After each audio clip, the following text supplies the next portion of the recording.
तकरारपुर नामक एक छोटे से गांव में शंकर और उसकी माँ एक छोटी सी झोपड़ी में रहा करती थी। शंकर यहाँ वहाँ काम करके अपना और अपनी माँ का पालन पोषण करता था। शंकर एक बहुत ही भोला भाला और मासूम लड़का था। उसकी सादगी और नासमझी ऐसी थी कि गांव वाले उसका मजाक उड़ाया करते थे और उसे एकदम बेवकूफ बना दिया करते थे।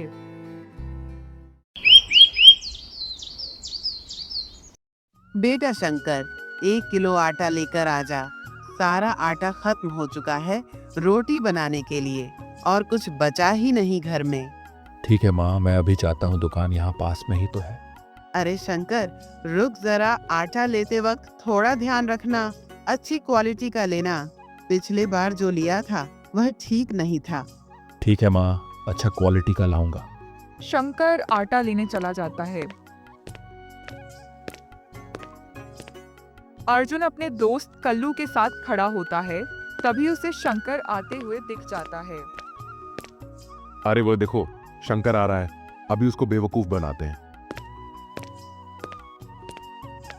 अरे शंकर कहाँ जा रहा है भाई? अर्जुन भाई, माँ ने कहा है कि 1 किलो आटा लेकर आना, तो मैं बस वही लेने जा रहा हूँ। अरे शंकर रुक जरा, तेरे माँ ने आटा नहीं चावल मांगे हैं, तूने शायद गलत समझा। अरे भाई, मेरी माँ ने तो साफ साफ आटा कहा था, मैंने खुद सुना था उनकी बात। अरे नहीं शंकर, तेरे माँ ने तुझे चावल मंगा है और तू चावल ही लेकर जा, वरना तो खामा खा तुझे फिर से बेवकूफ समझेंगे। शंकर दुकानदार से चावल लेकर अपने घर चला जाता है। फिर जैसे ही उसके माँ देखती है कि वह आटे की जगह चावल लेकर आ गया, वह उससे पूछते हैं। अरे शंकर, मैंने तो तुझे पहले ही कहा था कि आटा लेकर आना है, तो तू चावल क्यों लेकर आ गया? अरे माँ, आपने तो मुझसे कहा था कि चावल लेके आना, तो मैं चावल ही लेकर आ गया।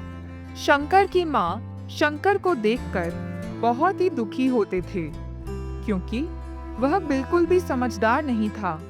कुछ समय बाद पूरे गांव में भयानक सूखा पड़ जाता है। बारिश का नामो निशान तक नहीं रहता। आसमान से एक बूंद पानी भी नहीं गिरता। सारे तालाब, कुएं और नदियां सूख जाते हैं, पेड़ पौधे मुरझा जाते हैं और खेत बंजर हो जाते हैं। गांव के सभी लोग पानी के लिए तरसने लगते हैं। प्यास से उनकी हालत खराब होने लगती है। बच्चे, बूढ़े, जवान सब पानी की एक एक बूंद के लिए तरसते हैं। ऐसे में गांव का एक सेठ, जिसकी जमीन पर किसी चमत्कार से थोड़ा पानी बचा रहता है, वह उस पानी को ऊंचे दामों पर बेचना शुरू कर देता है। सेठ जी, पानी भी कोई बेचने की चीज होती है क्या? ये तो ऊपर वाले की देन है, प्रकृति का वरदान है, जिसे सबके लिए खुला होना चाहिए। आप इसे क्यों बेच रहे हैं? ये पानी आपकी मेहनत से नहीं भरा, ये तो बारिश का पानी है। अरे गिरधारी, ये मेरी जमीन पर है तो मेरा हक हुआ ना, और मैं अपनी चीज का जो मन करे वो कर सकता हूँ।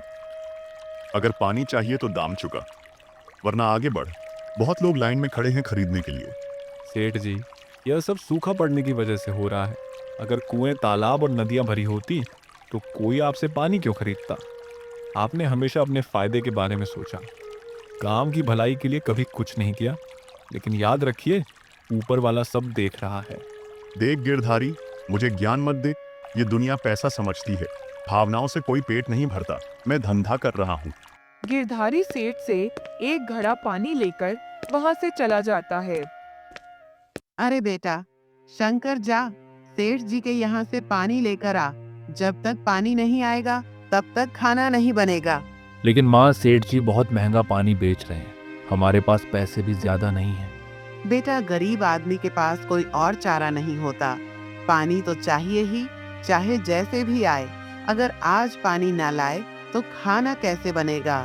माँ, यह कितना बड़ा अन्याय है। जो चीज़ सबकी है उसे सेठ जी अपनी जागीर समझकर बेच रहे हैं। अगर हमारे कुएं, तालाब ना सूखे होते तो हमें उनकी दुकान पर जाने की जरूरत ही ना पड़ती। शंकर पानी लेने चला जाता है।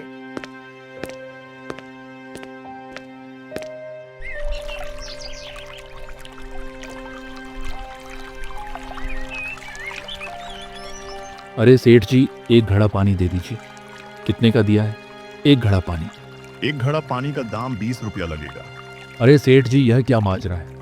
कल ही तो आपने मेरे हाथ में एक घड़ा पकड़ाया था, और वह भी 10 रुपए में। आज सुबह सुबह दाम दोगुना कैसे हो गया? 20 का कैसे कर दिया? यह तो सरासर अन्याय।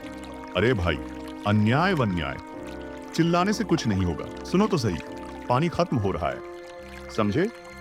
टैंकर की आवाज आ ही कम हो गई। नदियां सूख रही हैं, कुएं बंजर हो गए हैं। ऐसे में दाम तो बढ़ेंगे ही।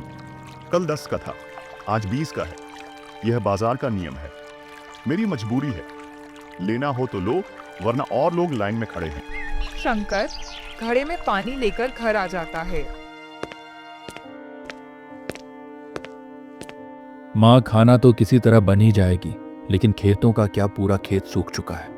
हरियाली तो जैसे हमसे रूठ ही गई हो। अगर पानी नहीं पड़ा तो इस बार फसल बिल्कुल बर्बाद हो जाएगी। बेटा, हालात तो सच में बहुत खराब हो चुके हैं। पहले जब सूखा पड़ता था तो पास के गांवों से मदद मिल जाती थी, लेकिन अब तो वहां भी पानी का अकाल पड़ चुका है।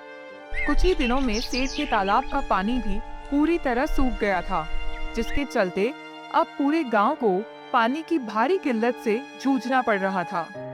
हालात दिन ब दिन बदतर होते जा रहे थे कि सामने रोजमर्रा की जरूरतों के लिए पानी जुटाने की बड़ी चुनौती खड़ी हो गई थी। इस गंभीर समस्या से निपटने के लिए मुखिया ने तुरंत एक कदम उठाया और सभी गांव वालों को एक सभा के लिए बुलाया, ताकि इस संकट का कोई हल निकाला जा सके। हम सभी को पता है कि सेठ के तालाब का पानी भी अब खत्म हो चुका है।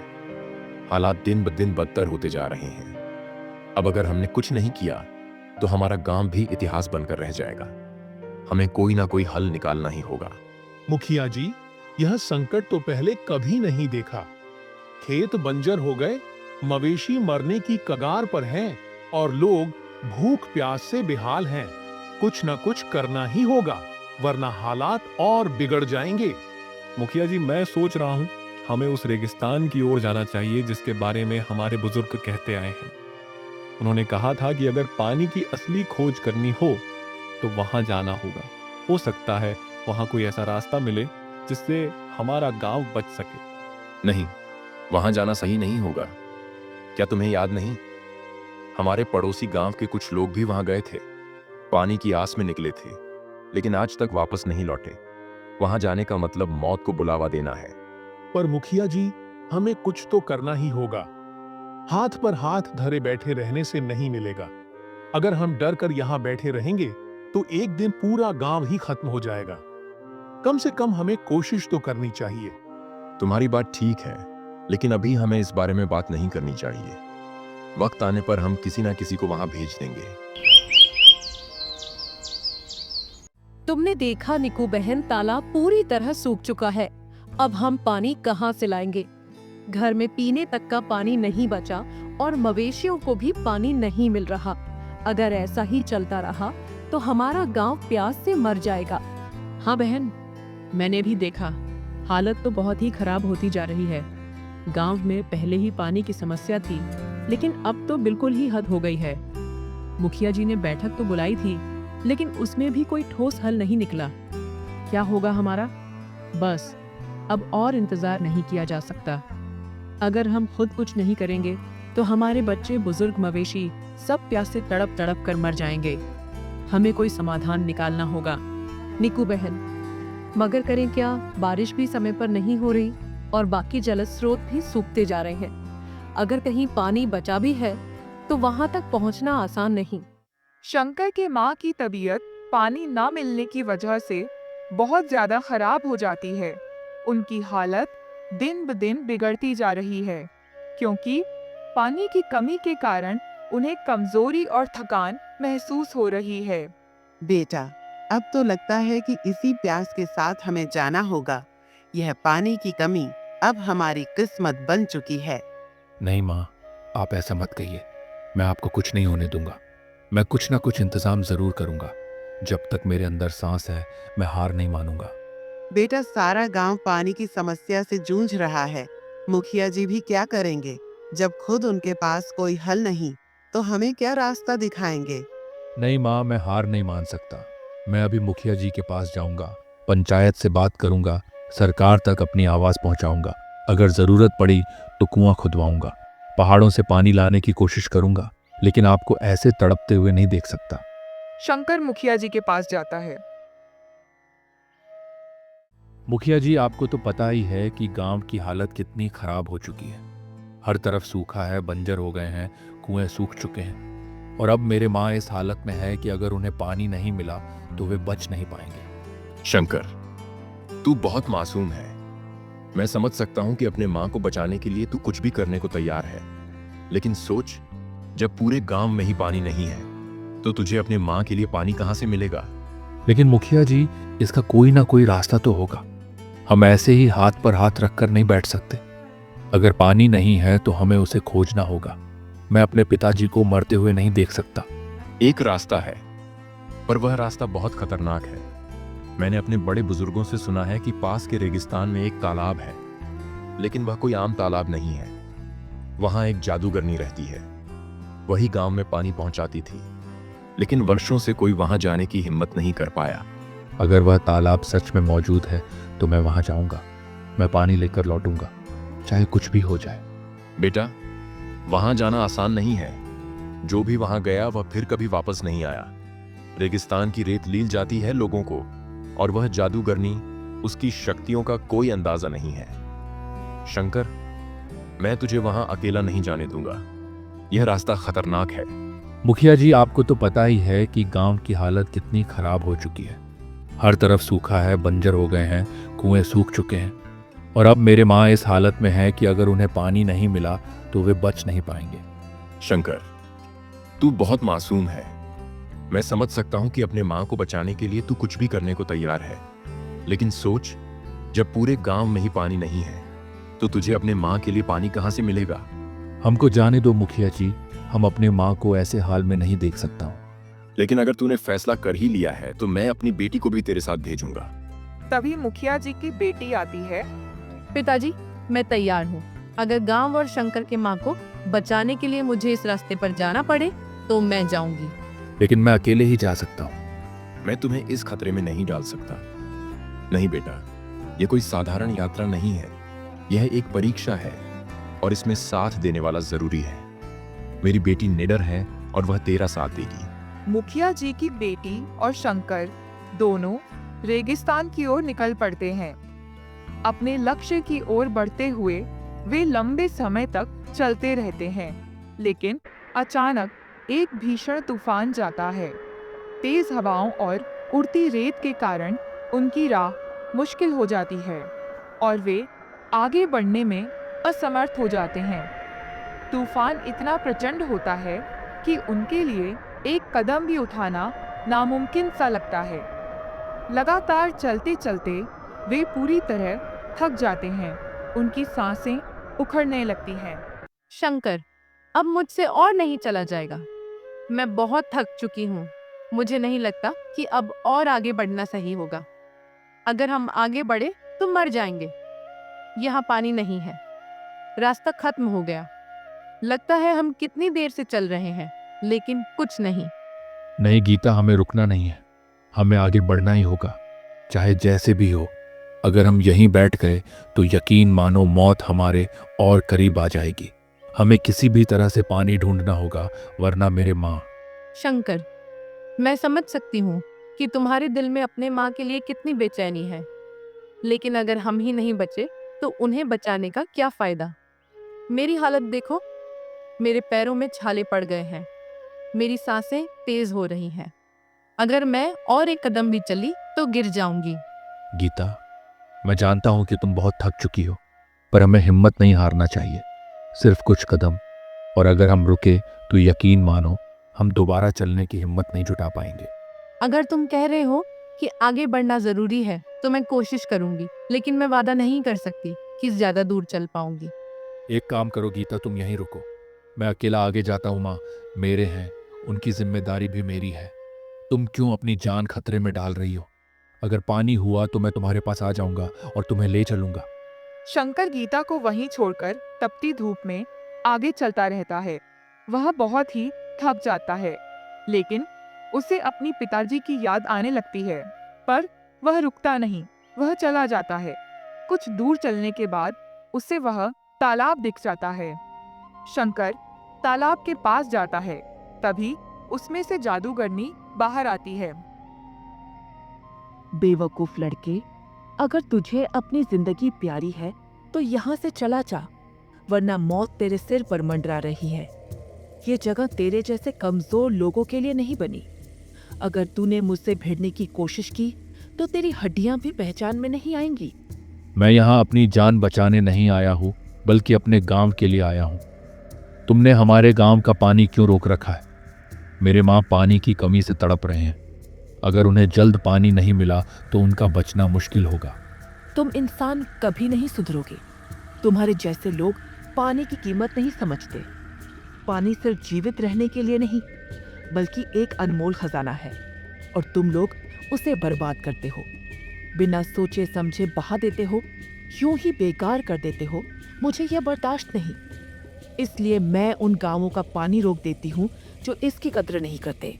जादूगरनी, हमसे गलती हुई होगी, लेकिन प्यास से मरते हुए लोगों का क्या दोष? मेरा गांव अब पानी के बिना खत्म हो रहा है। बच्चे, बूढ़े, महिलाएं सब तड़प रहे हैं। मेरे माँ वो अब और नहीं सह पाएंगे।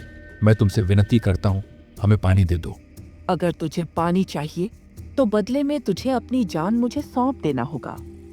अपनी जिंदगी दे देगा तो तेरे गांव को पानी मिलेगा। शंकर के चेहरे पर सन्नाटा छा जाता है। उसका दिल तेजी से धड़कने लगता है।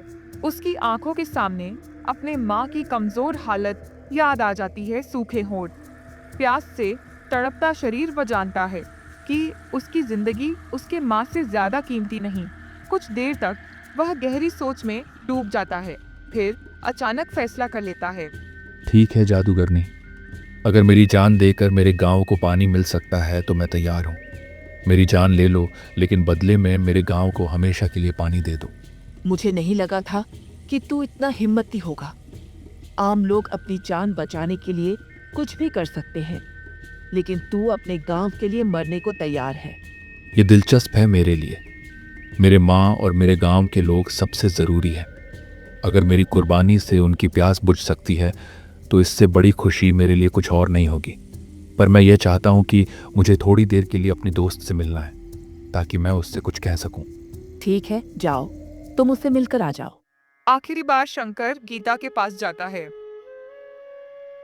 गीता, मेरे माँ से कहना कि उनका शंकर बेवकूफ़ नहीं था, हिम्मत वाला था।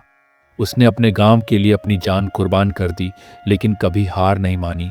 और गांव वालों से कहना कि पानी अनमोल है, उसकी बर्बादी ना करें, क्योंकि जिसे प्यास की सच्ची तकलीफ नहीं पता, वह कभी उसका महत्व नहीं समझ सकता। नहीं शंकर, ये तुम क्या कह रहे हो? तुम ऐसे कैसे जा सकते हो?